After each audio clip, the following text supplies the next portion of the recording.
সম্মানিত আজকের জুমার মুসাল্লিয়ানে কেরাম, সর্বাগ্রে আমরা সেই মহান করুণাময় রব্বুল আলামিন সে আল্লাহ সুবহানাহু ওয়া তাআলার প্রশংসা করি, যিনি আমাদেরকে সালাত এবং খুতবা শোনার উদ্দেশ্যে মসজিদে উপস্থিত হতে পেরেছি। সকলে বলি আলহামদুলিল্লাহ। তারপরে পরে আমাদের ধর্মের গুরু, ধর্মের নেতা, সর্বকালের সর্বযুগের সর্বশ্রেষ্ঠ মহামানব জনাবে মুহাম্মদুর রাসূলুল্লাহ সাল্লাল্লাহু আলাইহি ওয়াসাল্লাম তিনার প্রতি সহস্র শান্তি ধারা বর্ষিত হোক। আল্লাহুম্মা সাল্লি আলাইহি ওয়া সাল্লিম বারিক আলাইহি। আমি আপনাদের সম্মুখে যে বিষয়টি নিয়ে দণ্ডায়মান, সেটি হচ্ছে ওযুর ফজিলত এবং আযান কাকে বলে। সেই ওযুর ফজিলত বলতে গিয়ে কিছু পর্ব ছাড়া হয়েছে এবং কি সময়ের সংকীর্ণতার অভাবে। আমরা জানি যে আল্লাহ পাক রব্বুল আলামিনের নবী আকরাম সাল্লাল্লাহু আলাইহি ওয়াসাল্লাম বলছেন হাদিসের মধ্যে, মালিক বিন আশআরী রাদিয়াল্লাহু তাআলা আনহু থেকে হাদিসটি বর্ণিত, তিনি বলছেন আত-তুহুর শাতরুল ঈমান, পবিত্রতা হচ্ছে ঈমানের অর্ধেক। যদি আমরা পবিত্র অবস্থায় থাকি, রাসূলুল্লাহ সাল্লাল্লাহু আলাইহি ওয়াসাল্লাম বলছেন পবিত্রতা হচ্ছে ঈমানের অর্ধেক। তাহলে ওযু অর্থ হচ্ছে, শাব্দিক অর্থ হচ্ছে পবিত্র হওয়া। তাহলে পবিত্রতা হাসিল করতে গিয়ে আমাদের যে প্রয়োজন, সর্বপ্রথম আমাদের ওযুর প্রয়োজন। তাহলে যদি আমরা ওযুটা বানাই ঠিক মতো, তাহলে পবিত্রতা অর্জন হবে। এর ফজিলত কি? আল্লাহ পাক রব্বুল আলামিন যে পৃথিবীর বুকে মানব জাতিকে সৃষ্টি করেছেন তার ইবাদত বندگی করার জন্য, জিন জাতিকে এবং মানব জাতিকে সৃষ্টি করেছেন ইবাদত বندگی করার জন্য। আল্লাহর ইবাদত, আল্লাহর গোলামি, আল্লাহর দাসত্ব, সে তার জন্য তিনি আমাদেরকে পৃথিবীর বুকে পাঠালেন। এর প্রমাণ দিয়েছেন যে সূরা কোরআনে আয়াত আয়, ওমা খালাকতুল জিন্না ওয়াল ইনসা ইল্লা লিয়াবুদুন। তাহলে আল্লাহ পাক রব্বুল আলামিনের, আমি আল্লাহ পাক রব্বুল আলামিন বলছেন, আমি জিন জাতি এবং ইনসানকে আমি সৃষ্টি করেছি মাত্র আল্লাহর ইবাদত বندگی করার জন্য। তাহলে কোন মানুষ যদি ইবাদত বندگی করতে আসে, আল্লাহর কাছে আল্লাহকে খুশি করার জন্য, রাজি রাজা করার জন্য যদি ইবাদত বندگی করতে আসে সেই পবিত্র জায়গায়, তাহলে তাকে অবশ্যই পবিত্রতা হাসিল করতে হবে। যদি তার থাকে যে আমি গোসল ফরজ রয়েছে, সেটাকে সারতে হবে। আল্লাহ পাক রব্বুল আলামিন বলেছেন, ইয়া আইয়ুহাল্লাযীনা আমানু ইযা কুনতুম ইলাস সালাত ফাগসিলু ওযুহাকুম। হে ঈমানদারেরা, যারা আল্লাহর প্রতি ঈমান আনয়ন করেছো, আল্লাহর প্রতি বিশাল ইস্তেকামাত করেছো, ইস্তেকামাত রয়েছে, ওটাও রয়েছে, তোমরা শুনে নাও, যখন তোমরা সালাতের জন্য আসবে তখন তোমরা ওযুটা করে আসবে, পবিত্র হয়ে আসবে। শুধু তাই নয়,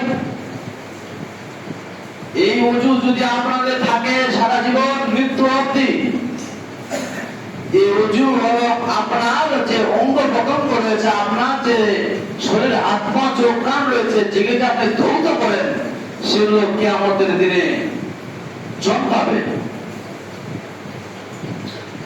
একদা রাসূলুল্লাহ সাল্লাল্লাহু আলাইহি সাল্লাম হযরত আবু হুরায়রা রাদিয়াল্লাহু তাআলা আনহু থেকে হাদিসটি বর্ণিত, নবী আকরাম সাল্লাল্লাহু আলাইহি সাল্লাম বলছেন যে একদা নবী আকরাম সাল্লাল্লাহু আলাইহি ওয়াসাল্লাম তিনি কোন এক কবরস্থানে গিয়ে হাজির হয়। সেখানে গিয়ে বলছে, হে কবরবাসী, তোমাদের উপর, মুসলিম শরীফে হাদিস কান লাগিয়ে শুনবেন, তোমাদের উপর শান্তি বর্ষিত হোক, তোমাদের প্রতি শান্তি বর্ষিত হোক, এ কথা বলছেন। এবং তিনি আরো বলছেন, আমাদের যদি ডাক আসে তাহলে আমরাও তোমাদের সাথী হব, আমরাও তোমাদের ভাই হব। হে আমার কবরবাসী ভাই, একথা বলছেন রাসূলুল্লাহ সাল্লাল্লাহু আলাইহি সাল্লাম। তিনি বলছেন, সাহাবায়ে কেরাম বলছেন, ইয়া রাসূলুল্লাহ, হে আল্লাহর নবী গো, ওরা আপনার ভাই, আমরা তাহলে কি? বলছে, তোমরা সহচর বৃন্দ, তোমরা সহচর বৃন্দ। আমাদের যারা এখনো আমাদের কাছে আসেনি, রাসূলুল্লাহ সাল্লাল্লাহু আলাইহি ওয়াসাল্লাম বলছেন, যারা এখনো আমার কাছে আসেনি সেই ভাইগুলো আমি মানে আমরা এখনো দেখিনি, সেই ভাইগুলো কবে আসবে? সাহাবায়ে কেরাম আরো প্রশ্ন করছেন, ইয়া রাসূলুল্লাহ, হে আল্লাহর নবী গো, যে সমস্ত ভাইয়েরা এখনো এখানে এসে পৌঁছায়নি তাদেরকে আপনি কিভাবে চিনতে পারবেন কিয়ামতের দিনে? তাদেরকে কি করে চিনতে পারবেন ইয়া রাসূলুল্লাহ? আল্লাহর নবীকে, আল্লাহর নবী সাল্লাল্লাহু আলাইহি সাল্লামকে এই কথা সাহাবায়ে কেরামরা জিজ্ঞাসা করেছেন, ইয়া রাসূলুল্লাহ, যারা এখনো আসেনি এই কবরস্থানের মধ্যে, ওদেরকে আপনি কিয়ামতের দিন কি করে চিনতে পারবেন? কি করে আপনি তাদেরকে চিহ্নিত করবেন? সাহাবায়ে কেরামদেরকে আল্লাহর নবী নবী আকরাম সাল্লাল্লাহু আলাইহি ওয়াসাল্লাম বুঝাচ্ছেন, তোমরা শোনো।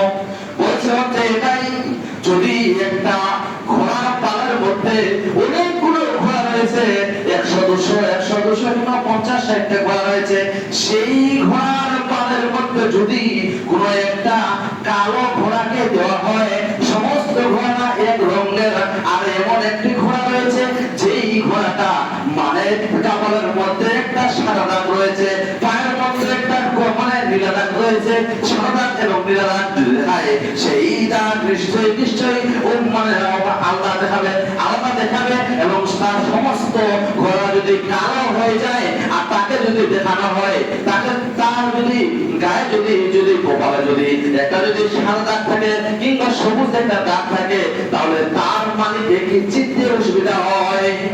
রাসূলুল্লাহ সাল্লাল্লাহু আলাইহি সাল্লাম বলছেন, তোমাদের কি এই যদি দাগ থাকে যায় ওই সমস্ত ঘোড়াদের, তাহলে মালিককে কি চিনতে অসুবিধা হবে?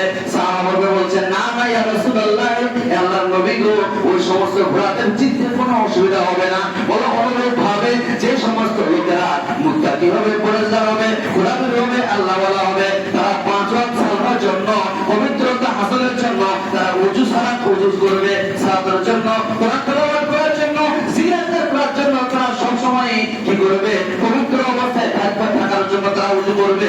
সাহাবায়ে কেরাম শুনে রাখো, যদি মালিক ওই ঘোড়াগুলোকে ওই সাদা এবং কালো দাগ চেনার জন্য যদি চিহ্নিত করে রাখতে পারে, অসুবিধা না হয়, আমি নবী মুহাম্মদ রাসূলুল্লাহ সাল্লাল্লাহু আলাইহি সাল্লাম যে সমস্ত লোকেরা ওযু করে 5 ওয়াক্ত সালাতের জন্য, ওই সমস্ত লোকদেরকে আমার চিহ্নিত করতে অসুবিধা হবে না। তাদের অঙ্গ প্রত্যঙ্গ চিহ্নিত করবে, চমকাবে, বিজলি যেভাবে চমকায়, যেভাবে চমক করে জোড়া দেয়, এমনকি যারা মিস্ত্রি রয়েছে, যারা লোহার মিস্ত্রি রয়েছে, তাদেরকে দেখবেন সেখানে তারা ছাড়াই করে চমক করে আওয়াজ মানে কি করে আগুনটা বেরোয় আসে, সেইভাবে আমি তাদেরকে চিনতে পাবো, অনুরূপ করবে তারা, তাদেরকে আমি জল করে চিনতে পারা যাবো। এই যে উপকার, এই যে ভালো যিনি রাসূলুল্লাহ সাল্লাল্লাহু আলাইহি ওয়াসাল্লাম বলছেন, সাহাবায়ে কেরাম বলছেন, কি করে চিনতে পারবেন তাদের? উদাহরণ দিয়ে বোঝানো হলো, হাদিস দ্বারা বোঝানো হলো, মুসলিম শরীফের হাদিস, যে তারা যদি সকালে করে ওযু করে তাদের চিনতে অসুবিধা হবে না। তাহলে যারা আজকে আমরা ওযু থেকে পিছিয়ে, পবিত্র অর্জন থেকে, পবিত্রতা হাসিল করার জন্য থেকে পিছিয়ে, নিশ্চয়ই আমরা আগিয়ে আসবো ওযুর জন্য, তাহলে মুহাম্মদ রাসূলুল্লাহ সাল্লাল্লাহু আলাইহি সাল্লাম ওদেরকে চিনতে পারবেন এবং সেখানে কি করে যাবে? পানি পান করাবে, হযরত কাউসার তার আন্ডারে থাকবে, তার হাতে থাকবে। তাহলে বুঝে যায় হাদিস দ্বারা, যারা আমরা এখনো বিমুখ, ওযু এবং সালাতের জন্য বিমুখ হয়েছি, তাদের উচিত হবে যে তাদের চিহ্নিত করার জন্য ওযু আমাদের একান্ত প্রয়োজন, নিশ্চয়ই ফজিলতপূর্ণ একটা কাজ। তাই নয়, শুধু তাই নয়, হযরত ওমর বিন খাত্তাব রাদিয়াল্লাহু তাআলা আনহু থেকে হাদিসটা বর্ণিত, তিনি বলছেন, কি বলছেন? রাসূলুল্লাহ সাল্লাল্লাহু আলাইহি সাল্লাম বলছেন যে কেউ যদি সুন্দরভাবে ওযু করে, কেউ যদি সুন্দরভাবে পবিত্রতা হাসিল করে, করার পর যদি দোয়াটা পড়ে আশহাদু আল্লা ইলাহা ইল্লাল্লাহু ওয়াহদাহু লা শারীকা লাহু ওয়া আশহাদু আন্না মুহাম্মাদান আবদুহু ওয়া রাসূলুহু, তারা সাক্ষী দিচ্ছে আশহাদু আল্লা ইলাহা, আমি সাক্ষী দিচ্ছি যে আল্লাহ ছাড়া কোনো মাবুদ, সত্য মাবুদ নাই, আল্লাহ ছাড়া কোনো সত্য ইলাহ নাই, আল্লাহ ছাড়া কোনো বারহাক মাবুদ নেই, আল্লাহ ছাড়া কোনো সত্য মাবুদ নেই। এভাবে আমি সাক্ষ্য দিচ্ছি, আরো সাক্ষী দিচ্ছি যে মুহাম্মদ রাসূলুল্লাহ সাল্লাল্লাহু আলাইহি সাল্লাম হচ্ছে আল্লাহর প্রেরিত রাসূল এবং বান্দা। আমি এই সাক্ষ্য দিচ্ছি নবী আকরাম সাল্লাল্লাহু আলাইহি সাল্লাম বলেছেন, সুন্দরভাবে কেউ যদি ওযু করে আর এই দোয়াটা পাঠ করে নেয়, এই দোয়াটা পাঠ করে নেয়, এই দোয়াটা পাঠ করার পরে সালাতের জন্য উপস্থিত হবে, পাঠ করার পরে পরে পরে পরে আল্লাহ নবী সাল্লাল্লাহু আলাইহি সাল্লাম বলেছেন, যদি জান্নাতের পুরা দরজা রয়েছে, জান্নাতের 8টা দরজা রয়েছে, এই জান্নাতের 8টা দরজা দিয়ে যে কোনো একটা দরজা দিয়ে তার খুশি মতো, তার ইচ্ছা মতো সে জান্নাতের মধ্যে প্রবেশ করবে। সে যদি ওযু করার পর এই দোয়াটা ধারাবাহিকভাবে সুন্দরভাবে বলে, সুন্দরভাবে বলে, এবং রাসূলুল্লাহ সাল্লাল্লাহু আলাইহি ওয়াসাল্লাম বলেছেন কিয়ামতের দিনে তার কি হবে, জান্নাতের 8টি দরজার মধ্যে যেটা খুশি সেটা দিয়ে সে জান্নাতের মধ্যে প্রবেশ করতে পারবে। একথা রাসূলুল্লাহ সাল্লাল্লাহু আলাইহি ওয়াসাল্লাম বললেন। হাদিস দ্বারা বুঝতে পারা যায়, আমরা বুঝতে পারলাম যে আমাদের যদি ওযু করার পর আমরা যদি দোয়াটা পড়ি, তাহলে আমরা কি করব, জান্নাতের যে কোনো 8টা দরজা দিয়ে একটি দরজার মধ্যে ইচ্ছা মতো আপনি প্রবেশ করতে পারবেন। মুসলিম শরীফের হাদিস, আল্লাহ রাসূল সাল্লাল্লাহু আলাইহি ওয়াসাল্লাম বলেছেন। তাহলে আমরা জানতে পারলাম যে আমরা আজকে অনেকে এই দোয়াটা জানি না, এই দোয়াটা অনেকে জানি না। আমরা ওযু করেছি বলে, কিন্তু কতটা শুদ্ধ হচ্ছে, কতটা ঠিক হচ্ছে, দোয়াটা জানি কি জানি না। যারা জানে তাদের কাছ থেকে জানতে হবে, এবং কি বইয়ের হেল্প নিতে হবে, এবং কি কিতাবের সাহায্য নিতে হবে, বইয়ের সাহায্য নিতে হবে, তাহলে আপনি সেই দোয়াটা পড়বেন। যদি আপনি দোয়াটা পড়েন, তাহলে এরকম ফজিলতপূর্ণ থেকে কাজ থেকে আপনি লাভবান হবেন। আপনি দোয়াটা না পড়েন আপনি, তাহলে আপনি সেটা থেকে বঞ্চিত হবেন। বুঝতে পারা যাচ্ছে দোয়া পবিত্রতা, এই দোয়াটা আমাদের সবার মুখস্থ করা দরকার।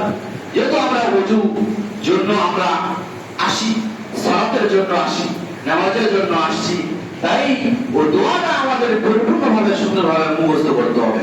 এবং তিরমিজি রাহমাতুল্লাহ তিনি বলছেন, তিনি আরো কিছু শব্দ বাড়াচ্ছেন, আল্লাহুম্মা জাআলনি মিনাত তাওয়াবিন ওয়া জাআলনি মিনাল মুতাতাহহিরিন।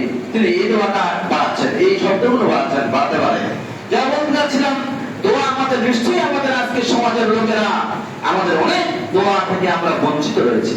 আপনি আসুন, এগিয়ে আসুন, আপনি আহ্বান করুন, আপনি বলুন যে আমার এই দোয়াটা হচ্ছে না, নিশ্চয়ই তাকে কবিতা পাঠ করার মতো পাঠ করানোর চেষ্টা করা যাবে ইনশাআল্লাহ। বলতে চাচ্ছিলাম যে আমাদের এই যে সালাতের জন্য ওযু ফজিলত, এই ফজিলত থেকে আমরা যেন বঞ্চিত না হই, এই ফজিলত যেন আমরা বঞ্চিত না হই। চলে আসি আমাদের যেই আযান, আযান শব্দের অর্থ পারিভাষিক এবং শাব্দিক অর্থ কি, এই আযানের ইতিহাস জানতে হবে, নিশ্চয়ই জানার প্রয়োজন। আমরা জানি না আযান কোথা থেকে আসলো।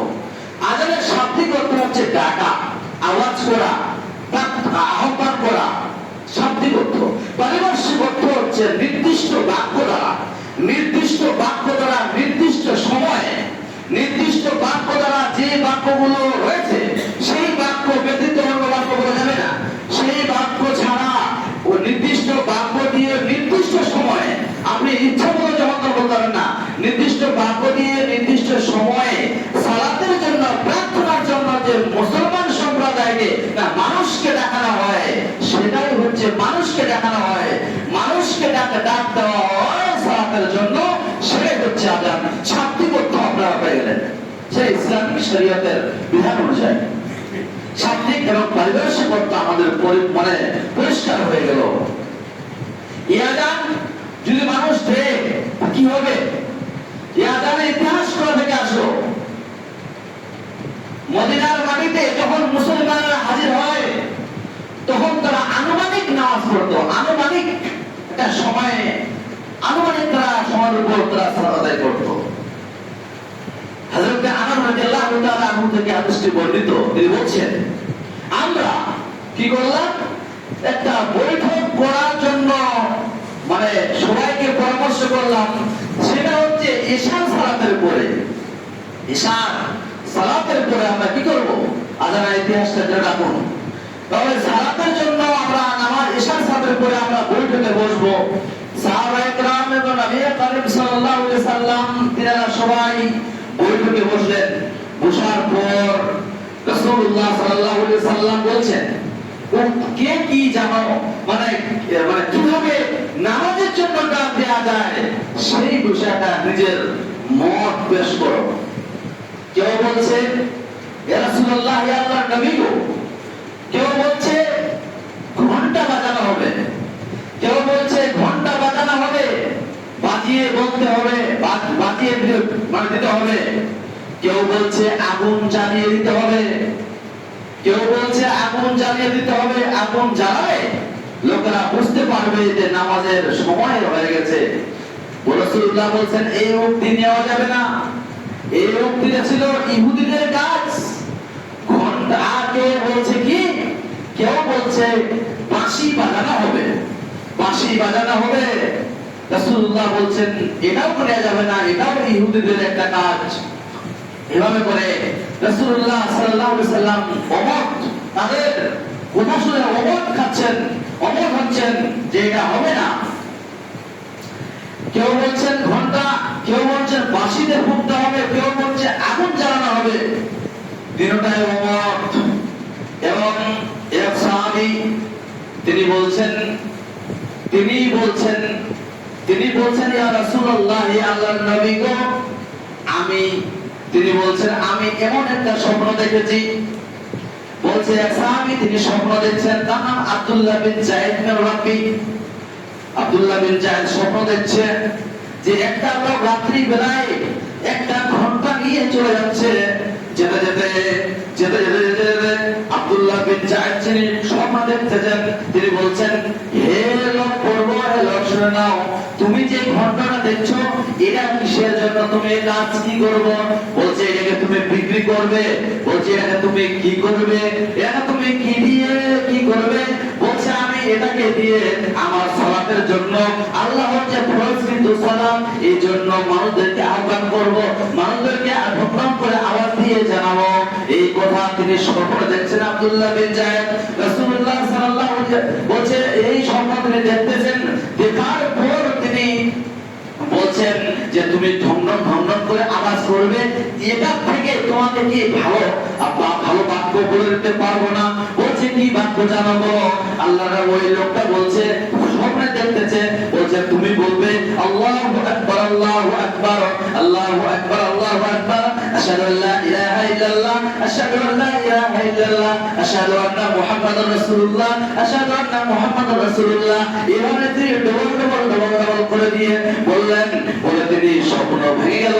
স্বপ্ন ভেঙে গিয়ে তিনি ভোরবেলায় আল্লাহর নবী সাল্লাল্লাহু আলাইহি সাল্লামের কাছে দৌড়াতে এসে বলছে, ইয়া রাসূলুল্লাহ, ইয়া আল্লাহর নবী গো, আপনি বলুন তো আমি একটা এমন স্বপ্ন দেখেছি। সেই স্বপ্নটা হচ্ছে কি, আমি এই যে বাঁশি নেওয়ার জন্য, আমি ঢমঢম করার জন্য, ঘন্টা নেওয়ার জন্য আমি একটা স্বপ্ন দেখলাম। ওই লোকটি আমাকে এই বাক্য শিখাচ্ছে। বলছে কি শিখাচ্ছে? আল্লাহু আকবার, আল্লাহু আকবার, আল্লাহ সর্বথেকে বড়, আল্লাহ সবচেয়ে বড়। এভাবে করে আমাকে শিখাচ্ছে। বলছে তুমি সত্য স্বপ্ন দেখেছো। হযরত আবু বকর, হযরত ওমর রাদিয়াল্লাহু তাআলা তিনি দৌড়ে এসে বলছেন, ইয়া রাসূলুল্লাহ, ইয়া আল্লাহর নবী গো, আমি এই স্বপ্ন দেখেছি, এটাই আমি হুবহু দেখেছি। বলছে হ্যাঁ হ্যাঁ, এটাই হচ্ছে আজ থেকে আযান। বেলালকে বলছে, ইয়া বেলাল কুম, খাড়া হয়ে যাও, এ বেলাল খাড়া হয়ে যাও। তুমি আব্দুল্লাহ বিন যায়েদের কাছ থেকে তুমি আযানটা শিখে নাও। আব্দুল্লাহ বিন যায়েদ হযরত বেলাল রাদিয়াল্লাহু তাআলা আনহুকে এই আযানটা শিখান। আজকে এই পৃথিবীতে আযান আমরা সমস্যা হলো, এই পৃথিবীতে আযান আমরা কি হলো, আযান দেওয়ার জন্য সে আযান কায়েম হয়ে গেল। সেখান থেকে আমরা আযানের ইতিহাস জানতে পারলাম। এই হাদিস থেকে ইতিহাস জানতে পারলাম যে আযান আপনি বলছেন আল্লাহ সবথেকে বড়, আল্লাহ সবথেকে বড়, আপনি সাক্ষ্য দিচ্ছেন মুহাম্মদ সাল্লাল্লাহু আলাইহি সাল্লাম আল্লাহ রাসূল। আপনি হাইয়া আলাস সালাহ, এসো সালাতের দিকে, হাইয়া আলাল ফালাহ, এসো কামিয়াবির দিকে। আল্লাহু আকবার, আল্লাহু আকবার, আল্লাহ সবথেকে বড়, লা ইলাহা ইল্লাল্লাহ, আল্লাহ ছাড়া কোনো মাবুদ নেই। আপনি বলছেন, আপনি সাক্ষ্য দিচ্ছেন পরিষ্কার ভাষায় সাক্ষী দিয়ে দিলেন। এই আওয়াজ, এই আযান কে মদিনার মাটি থেকে স্টার্ট হয়ে গেল, শুরু হলো সারা বিশ্ব, সারা পৃথিবী, সারা দুনিয়ায় এই আযান আজকে দিয়ে আমরা থাকি। এই আযান দেওয়ার জন্য, এই আযান দেওয়ার জন্য মুয়াজ্জিন নিযুক্ত করা হয়েছে। এই আযান দেওয়ার জন্য মুয়াজ্জিন নিযুক্ত করা হয়েছে। কোন মানুষ যদি এই আযান দেয় তাহলে রাসূলুল্লাহ সাল্লাল্লাহু আলাইহি সাল্লাম বলছেন, নবী আকরাম সাল্লাল্লাহু আলাইহি সাল্লাম বলছেন, তার কিয়ামতের দিনে তার গর্দানটা হবে উঁচা, তার গর্দান হবে উঁচা। আজকে আমাদের কিছু সমাজের মসজিদগুলো দেখা যাচ্ছে মুয়াজ্জিনকে যদি বলা হয়, মুয়াজ্জিন বিধি ছাড়া কেউ আযান দিতে চায় না, মুয়াজ্জিন বিধি ছাড়া কেউ আযান দিতে চায় না। মনে হচ্ছে এটা পাহাড় চাপানো হচ্ছে নাকি। যেমন খোলা প্রসঙ্গ করে বললি দক্ষিণবঙ্গের মসজিদগুলো যাবে, দক্ষিণবঙ্গের মসজিদগুলো আমি দেখেছি, আমি মালদা থেকে যে দেখেছি, লোকেরা প্রতিযোগিতা করছে আযান দেওয়ার জন্য, প্রতিযোগিতা করছে আযান দেওয়ার জন্য, আযান দেওয়ার জন্য প্রতিযোগিতা। মুয়াজ্জিন সাহেব দাঁড়া, আমি আজকে আযানটা দিই, এরা প্রতিযোগিতা করছে, আমাদের খুঁজে পাওয়া যায় না। বলে যাচ্ছিলাম যে এই আযান দেওয়ার পরে লোকেরা নেই, লোকেরা হাজির নেই। কিন্তু বড় দুঃখের বিষয়, আজকে যদি বলা হয় কুশমন্ডি ব্লকের সমস্ত জনসাধারণকে জানানো যাইতেছে যে আগামীকাল মানে সংশোধনীয় ভোটার কার্ড, আধার কার্ড, ভাতা এবং আর কিছু দেওয়ার জন্য আমরা সমস্ত সুবিধা, সরকারি সুবিধা এবং আপনার অ্যাকাউন্টে টাকা দেওয়া হবে। এই বিষয়ে চলার জন্য যদি কোনো বার্তা যদি চলে আসে এখন হাতাতে কোনো টোটোওয়ালার সঙ্গে, তাহলে দেখবেন আগামীকাল ব্লকের মধ্যে আপনি জায়গা পাচ্ছেন না, আপনি জায়গা পাবেন না। এত লাইন, এত লাইন ঘোরাফেরা হবে। দুয়ারে শুরু করে দেখছেন বা এখনো যদি আওয়াজ দেওয়া হয়, এই আওয়াজ কি হবে? এই আওয়াজ দেওয়ার জন্য যদি আসে লোকেরা ভিড় করবে, এমন ভিড় সারাদিন না খেয়ে থাকবে, তবুও কাজটা হাসিল করতে যাবে। মুয়াজ্জিন আযান দিচ্ছে, আসসালাতু খায়রুম মিনান নাওম, এসো এসো ঘুম থেকে নামাজ উত্তম। হুজুরের সালাতে বলছে আসসালাতু খায়রুম মিনান নাওম, এসো এসো ঘুম থেকে নামাজ উত্তম। কিন্তু এরা কি করেছে? নামাজকে উত্তম করে দিয়ে, ঘুমকে উত্তম করে দিয়ে 7:30টার সময় নাচছে ঘুম, 7:30টার সময় ঘুম পাচ্ছে, ইহুদি খ্রিস্টানদের মতো ঘুম পাচ্ছে। এবং ইংল্যান্ডে ওই সমস্ত বেদিনদের জন্য, বেদিনদের মতো তারা ঘুম ভাঙে। আজকে মুসলমান সাম্রাজ্যের লোক, মুসলমান সোসাইটির লোকেরা এই সমস্ত লোকেদের জন্য পরিবর্তনের জন্য আহ্বান করেছি, পরিবর্তন হওয়ার জন্য। কেন? আপনার নাম আব্দুল সাত্তার, আপনার নাম আব্দুল জব্বার, আপনি আল্লাহ, আপনি খোদা বলে, আপনি আশহাদু আল্লা ইলাহা ইল্লাল্লাহকে প্রাধান্য দিয়েছেন। ওই জন্য বলছিলাম আপনি আসুন আসলে হুজুরের সালাতে এবং সমস্ত সালাতের জন্য এবং ওযুর জন্য তুমি আসো। দেখা হচ্ছে যদি আজকে যদি এগুলো সুবিধার জন্য দেখা হয়, ভিডিও হিসাবে যারা পাবেন না, পাবেন না। কিন্তু আজকে মসজিদ ফাঁকা, মসজিদ ফাঁকা। এই সমস্ত জবাবদিহি আপনাদের হতে হবে। আপনারা যে ইবাদতখানা তৈরি করে রেখেছেন, এত আবাদ করবেন না, এই কথা কেমন হয়? বলতে যাচ্ছিলাম আপনার জমি আছে, আপনি আজকে জমি নিয়েছেন, খরিদ করেছেন, সেগুলো আপনি যদি না লাগান করে থাকে আপনার কেমন লাগবে? মহান রব্বুল আলামিনের যে প্রস্তুত কাজ, সেই কাজকে আপনি উল্লঙ্ঘন করে দিয়ে, বুড়াঙ্গুল দেখিয়ে, আপনি হেওয়া করে দিয়ে ইবাদতকে দূরে সরিয়ে দেখাচ্ছেন, আপনি মুসলিম। বলতে চাচ্ছিলাম এই যদি কেউ যদি আযান দিয়ে থাকে এবং সালাতের জন্য আসে, রাসূলুল্লাহ সাল্লাল্লাহু আলাইহি ওয়াসাল্লাম বলেছেন কেউ যদি আযান দেয় এবং শানের কাতার থাকে, তাহলে এর যে এটা যদি প্রতিযোগিতাশীল হতো, এটা প্রতিযোগিতা ব্যতীত, লোটারি ব্যতীত কিছু করার ছিল না। যদি সে জানতো যে এটা প্রভুত্ব, তার লোটারি ব্যতীত ছিল না। কেউ যদি ফজরের সালাতে এবং ইশারের সালাতে জামাতের সহিত সালাত আদায় করার জন্য আসে, তাহলে এর যে এর যে ফজিলত, এর যে গুরুত্ব যদি এটা সে জানতো, তাহলে সে প্রতিবন্ধীরা যেভাবে হাঁটে, প্রতিবন্ধীরা যেভাবে হাঁটে, আপনার বাসা যে রয়েছে আপনি ছেঁচড়িয়ে ছেঁচড়িয়ে আসতেন, এসে তবুও মসজিদে আসতেন, এসে সালাত আদায় করতেন। বুঝা যাচ্ছে গুরুত্ব রয়েছে বিষয়ের উপর। আমরা জানি আল্লাহ পাক রব্বুল আলামিন যেন আমাদেরকে আযান, ওযু, সালাত এই সমস্ত জিনিস আমাদেরকে যেন আমরা মূল্যায়ন করি, আমরা যেন মূল্যায়ন করতে পারি। আল্লাহ পাক রব্বুল আলামিন আমাদের জন্য তৌফিক দান করে, আমাদের যেন আমলে, আমরা যেন আমলে পরিণত হতে পারি, আমলে যেন পরিণত করতে পারি কাজগুলো। আল্লাহ পাক রব্বুল আলামিন, যে আল্লাহ পাক রব্বুল আলামিন দোয়া করি, মহান করুণাময় রব্বুল আলামিন যেন আমাদেরকে এই ইসলামের প্রাথমিক পর্যায়ের কাজগুলো সালাত, নামাজ, রোজা আমরা করতে পারি। সকলের উপর বলুন আমিন। আল্লাহুম্মা আনসুর মান